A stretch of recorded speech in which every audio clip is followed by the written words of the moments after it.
This is the BBC. Do you sell chips? No, we do not sell chips. This is the BBC. If it were a knacker's yard, it'd be condemned. Biff off, you ITV person. It's people like you who put Emmerdale Farm in the ratings. This is the BBC. It's like a home for vagrants. It niffs and all. Be off with you this instant. I'm a loyal BBC member of staff and... I'm a loyal member of the BBC staff and I will not stand by and listen to the good name of the finest broadcasting system in the world degraded. Under no circumstances whatsoever. It's like a doss house. It's a right tip. Not fit for anything. It is. What's that? Jimmy's Cricket Team, starring Jimmy Cricket.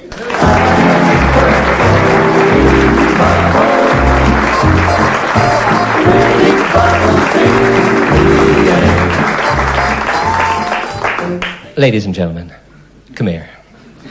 It hurts me very deeply to have to tell you the sad news that this might well be my very last appearance in public. I knew you'd be disappointed. My doctor has told me that I must leave the country for health reasons. He says I make him sick. It hasn't been the best of weeks. I got stopped on the motorway by a policeman on horseback. He said, "Did you know you were doing 90 miles an hour?" I said, "How much do you want for the horse?" Here's an interesting item of show business news. The husbands of the roly-polies have formed themselves into a group. They're called the Flatmates.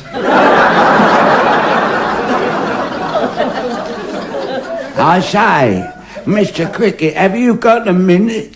For a nice old gentleman like you, of course I've got a minute. And we've formed a rock group down at the Derby and Joan Club, you see. We sing all the modern heavy metal stuff. You mean like the new kids on the block? Well, not quite. We're more like old cocks on the snuff. And you formed a group? Would you like to hear one of our numbers? No. Right. 1, 2, 1...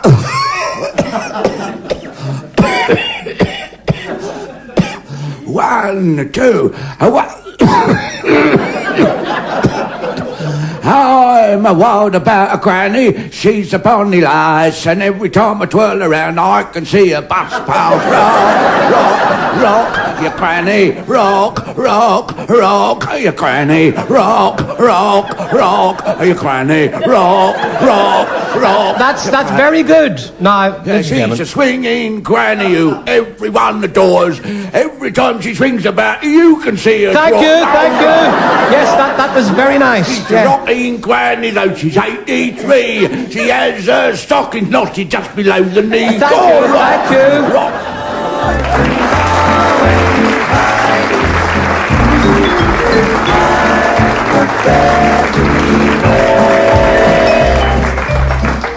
We present this beautiful Britain. Later. Sorry. Get off your bum!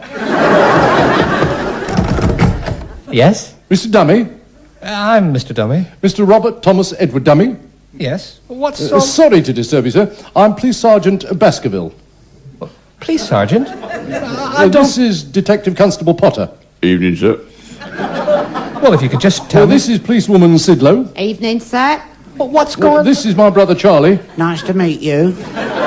His wife Elsie. Delighted, I'm sure. This is my next-door neighbour, Mr. Armitage. How do you do? If you could just tell me what's... This is Herbert, our milkman. Hello. His daughter Norma and her cousin Bert. Hi. Evening. I don't think I introduced my wife, Hilda. Nice house. Why are all these... I'd like you to meet my old granddad. Hi. Who wouldn't come without Gran. Nice. Not forgetting our vicar. Bless you.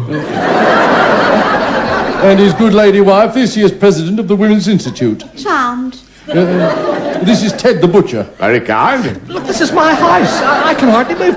Would somebody tell me what this is all about? Oh, nothing serious, I do assure you, sir. Nothing serious? There's nearly 20 people in my living room. There is an explanation to all this, sir.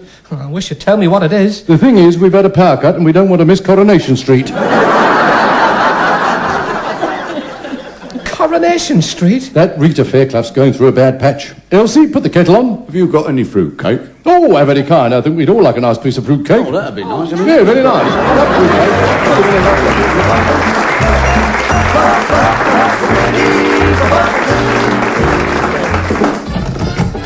Hello, I'm a stupid man. Oh, hello, stupid man. It's bedlam in here tonight, ain't it? Chaotic. I've never known you to have so many people with their heads full of Jolly Robins. One thing's for sure, it can't get any worse. I'm afraid it can. Hello? Hospital requests. You don't say a word until you hear me good news. I'm ecstatic. Ecstatic. I've never been so happy in all my life. Is it anything to do with that dating agency? No chance. I've elbowed the dating agency for good no. It's about time you learnt a bit of sense. I have that. I'm no longer a woman alone. You're not? You mean... I've found him. I've cooked for one. One what? A fella, I love him, I pine for him, I tingle all over every time I think of him. I couldn't be happier if I was locked in a cellar with the Chippendales. Well, I really am pleased for you. Ooh, I've had a life of strife. Ooh, I've got a lot to give him. When he gets it, he'll think he's been hit by a JCB. I'll drown him in a Niagara of love. I'm sure that... Bottled up.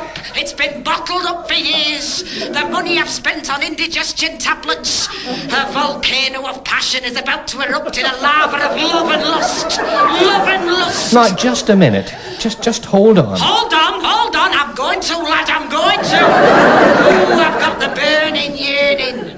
The burning yearning. Never again. Never again. Never again what? A woman alone. Never again.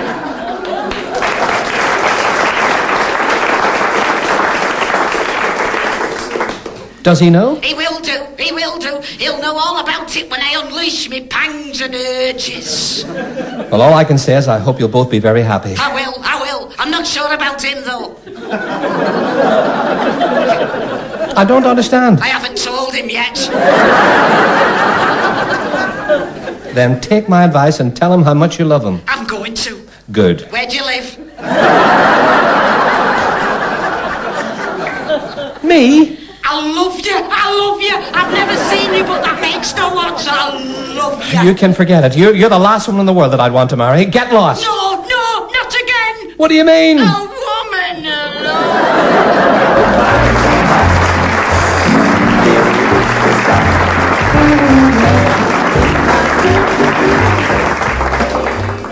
Nervous? Just a little, Doctor. Oh, no need to be, I assure you. Gallbladder operations are most common and not in the least bit dangerous.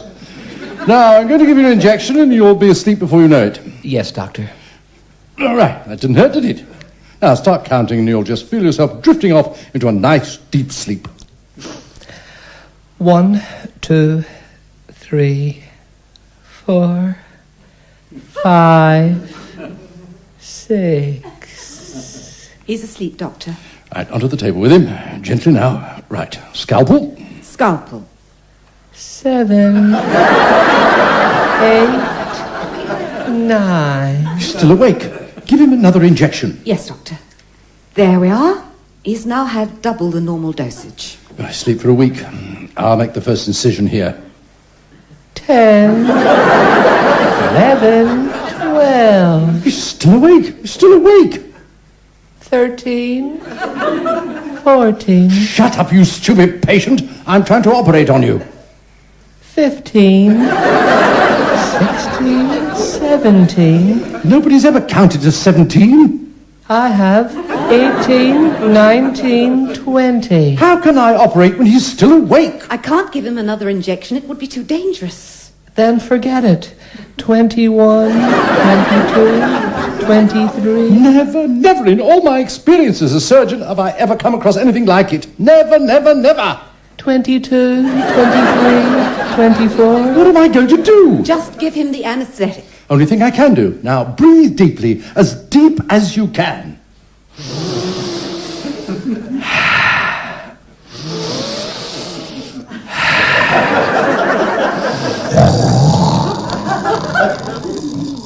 He's well and truly under now, Doctor. And not before time. Now perhaps I can remove his gallbladder. Scalpel? Scalpel. Where was I up to? 24. Thank you. 25, 26. No. Yes, it was 24, Doctor. That wasn't what I meant, you idiotic theatre sister. She's only trying to do her job.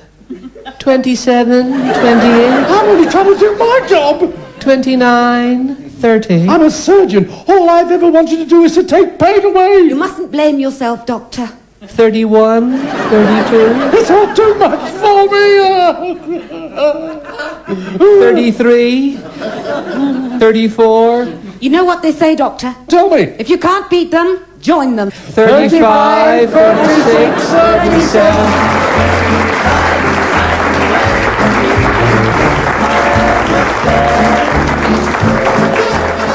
I think that you're doing more stupid things than you've ever done. Thank you, stupid man. It's nice to know that so many people have got their heads full of Jolly Robins. The world would be a poorer place without Jolly Robins. I'm still waiting for him. Waiting for who, stupid man? He wears a long raincoat and a trilby hat, and he won't come on until he hears...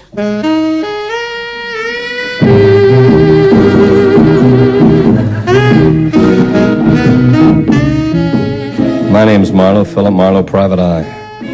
My other eye's only there to make up the set. I checked my gun to see if it was loaded. It was. I found my big toe under the filing cabinet. I had an hour to kill, so I shot the clock.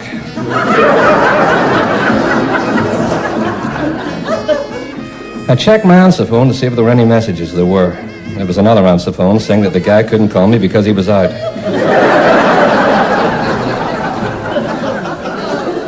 I called him to see what he wanted. He said he'd let me know just as soon as he got back. Half an hour later, he called me and I told him I was out. I rang the optician for appointment. Some optician. He told me he couldn't see me. The last time I went to see him, he told me he wanted me to wear contact lenses and glasses. He used to be a double glazing salesman.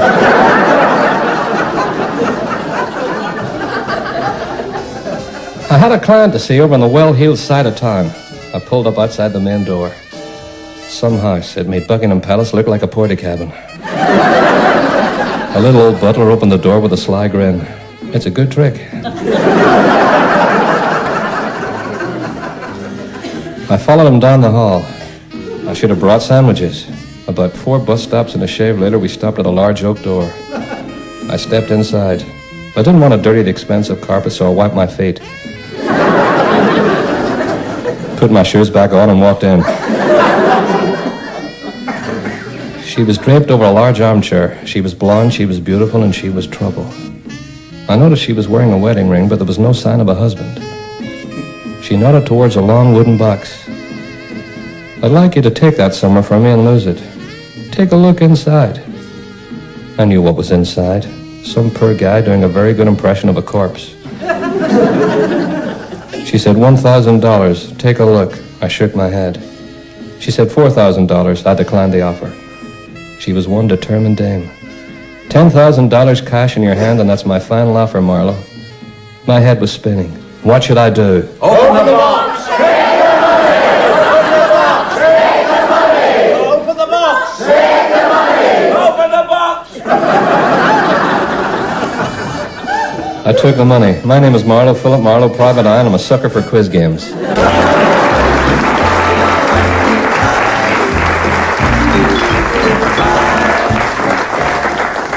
Oh, dearie, I've never felt so tired in all my life. Am I glad to get into bed? You wouldn't believe the day I've had in the operating theatre today, Marjorie. And I could do with a little comforting.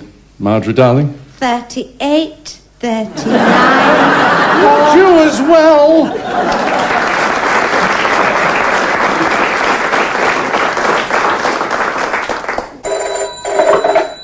Wrinkle Lodge? Home for retired folk? I'm sorry to trouble you. You're not. I've had you often enough, and you're never sorry to trouble me. I'm on tablets through you. But I only You don't have to tell me. You come on here as I'm just about to have my break, and you're going to ask if you can speak to somebody with a name longer than the M6. I'm 87 years of age. I shouldn't have to be put through this torment. I'm sorry I ever took on this job. I really am. I should have took early retirement when I was about 16. I don't know whether I'm coming or going with you. Now look what you've made me do. I've no idea what you're talking about. You've got me in such a dither that I've just dipped an odour eater in my cocoa. I'll be squelching all over the place now. If you'll just listen to me. Listen to you. I've listened to you so many times, asking to speak to residents with big long names that I don't understand. I've got an ear as big as a soup plate. I'm going to live with my daughter now. Cheerio. Will you please listen to me? You're determined, aren't you? You've got me persecuted. You've got me persecuted. I'll finish up in a rubber room. Oh, look at the state of me good odour eater. All I wanted to say was that... I'm sat here nice and snug in my little cubbyhole with not a care in the world, and you telephone me up and ask to speak to a resident at Wrinkle Lodge with a long name. You're asking too much. It's like being on Mastermind when you ring up. I don't want to speak to a resident. Beg pardon? I don't want to speak to a resident. You don't? I've been trying to tell you that. I want to speak to you. To me? To ask you if you'd like to go to an old folks outing in Southport. You're having me on. I'm serious. Would you like to go? I'll mull it over. Hello? Hello? I've mulled it over. And I'd love to go on an old folks outing to Southport. I've always liked Southport. You can drink the water. Next Saturday. Now, that's really kind of you. Well, thank you very much. I'll look forward to it. Good man. Just drop him a line to confirm your seat on the coach. Drop out a line. I'm Mr. Zebediah Colfinkel Flutterweather. You can keep your coach trip. I'll watch Grandstand instead.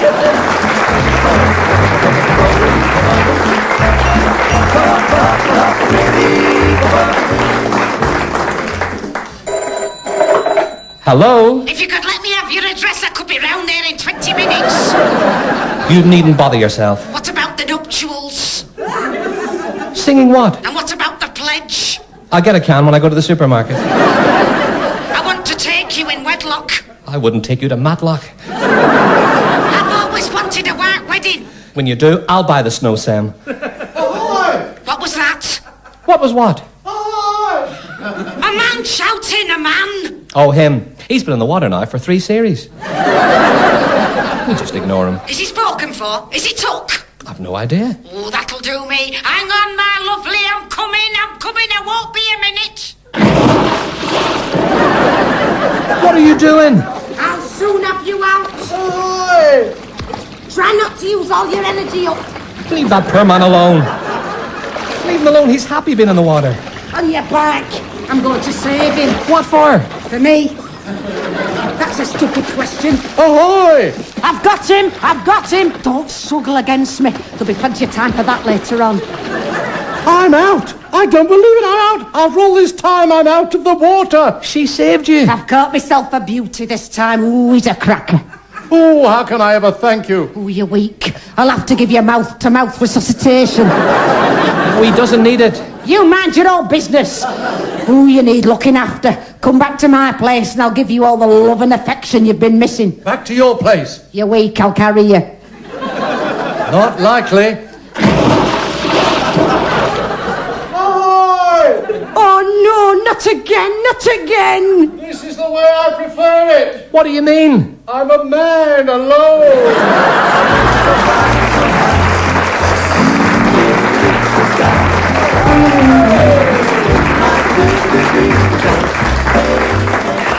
Thanks, folks. Now that I'm dried off, I'll read this letter from my mammy. Dear Jimmy, I went to bingo last night and the little old lady who runs the homemade cake shop got a complete line. I had to laugh. She jumped up and shouted Delia Smith. But not as embarrassing as when your father got a complete line. He leapt to his feet and yelled, supplementary benefit. Your father's in bed with a bad back. He blames the garden. His lawnmower broke and he was 6 hours cutting the grass with a set of clockwork teeth. Last Saturday we went to the local sports gala. Putting the shot was a disaster.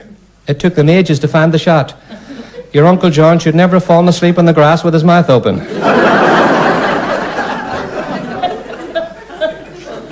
Your sister Mary walked across the field while they were throwing the javelin.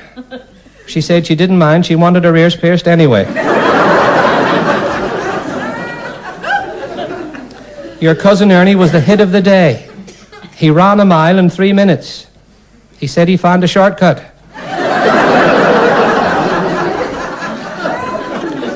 I put my foot in it, son. There was a man carrying a long pole. I said, are you a pole vaulter?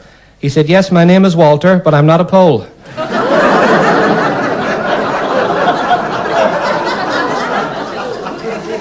Just for fun, they had a knobbly knees competition. Your Aunt Nora won, but she cheated. She stood on her head.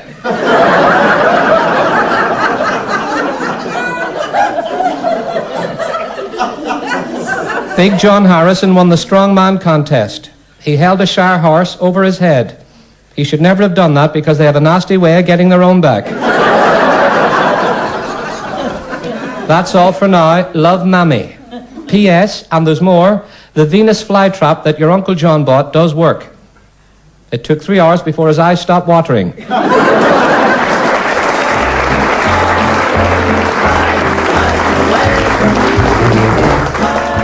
Please sit down, Mr. and Mrs. Diddle, and we'll try and sort your problem out. Now, I know this is your first ever visit to consult with a psychiatrist, and I don't want you to feel at all nervous. You're very kind. How long have you been married? 11 years. Do you always both talk at the same time? Yes. Most unusual. Everyone says that. When I say everyone, I mean people who don't know us. Sometimes it can be just a little bit embarrassing. Never come across a case like this in all my life. We understand how you must feel, don't we? Yes, we do. We think, mind you, we're not experts at this sort of thing. That's true. We think, excuse me, a slight cold. We think that we're both hyper-telepathic. I suppose that is a possibility. I'm not quite sure what to suggest. Couldn't you? Excuse me, could you give us some tablets? They have tablets for just about... Sorry, I've had a bad night. Couldn't you give us some tablets to cure our condition? We'd be most grateful, wouldn't we? We most certainly would. I'm afraid I don't know of any tablets that could cure your condition. Is our condition contagious? I've really no idea. There's no medical grounds to prove that it's contagious. Quite frankly, and in my considered opinion, I would say it would be impossible. Really? Yes. I'm sorry, but I do have another patient to see. I understand. Sorry to have troubled you. Oh, don't mention it. That will be £50, please. How much? £50.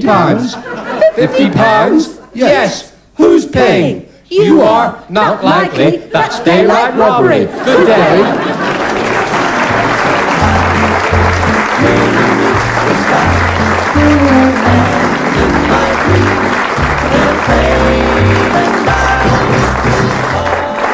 Once again, I deem it a privilege if you would accept my invitation to explore the many and varied riches of this beautiful Britain. Get off, you bum!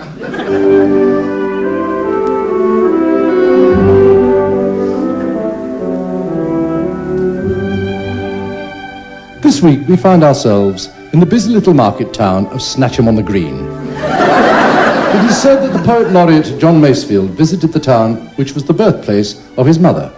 It was out of his great love for her that he wrote, "Of all the mothers in the world, I think you are the pick. You made a curried duck last night and we was awful sick."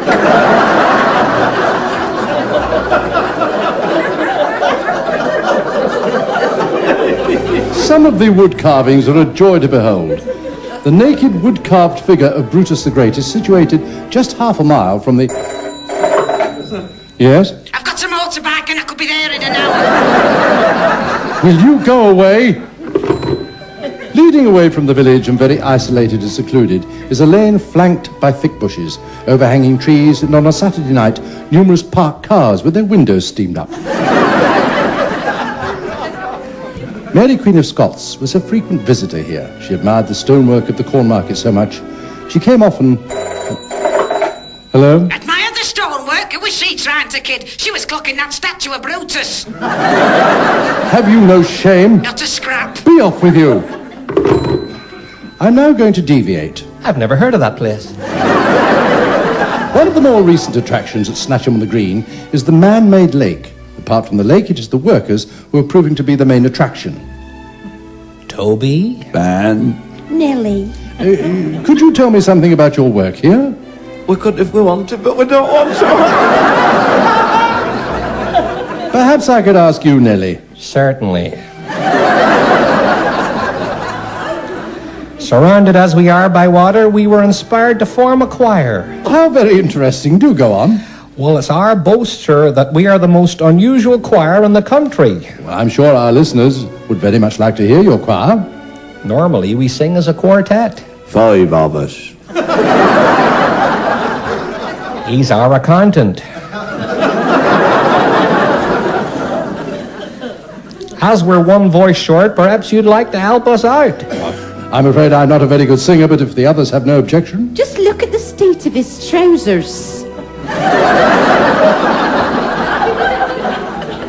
Your voice don't matter. But if it's a choir... As I said before, a most unusual choir. We are the Lakeside Singers. Oh. And we'd like you to join us in our own very unusual arrangement of In a Monastery Garden. I'd be honored. Ready? I'm ready. I'm not. Why not? Me bra's bust. Then sing standing sideways. How does that go? In a monastery garden. Now.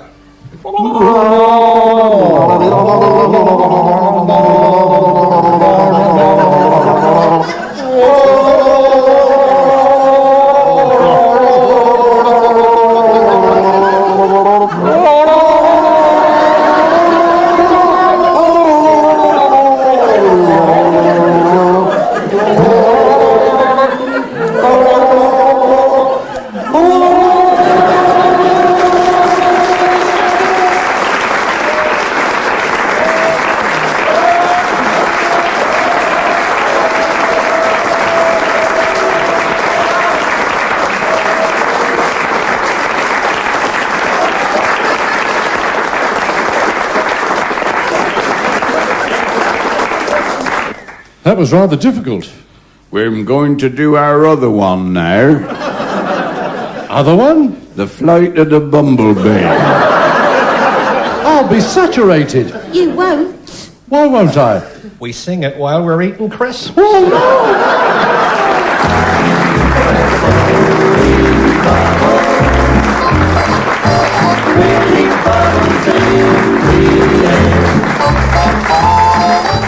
That was Jimmy's Cricket Team, starring Jimmy Cricket, with Bill Pertwee, Peter Goodright and Noreen Kershaw. The script was written by Eddie Braben, and the show was produced in Manchester by Mike Craig. Where is he? We made a request and he obliged. What was the request? Get off your boat!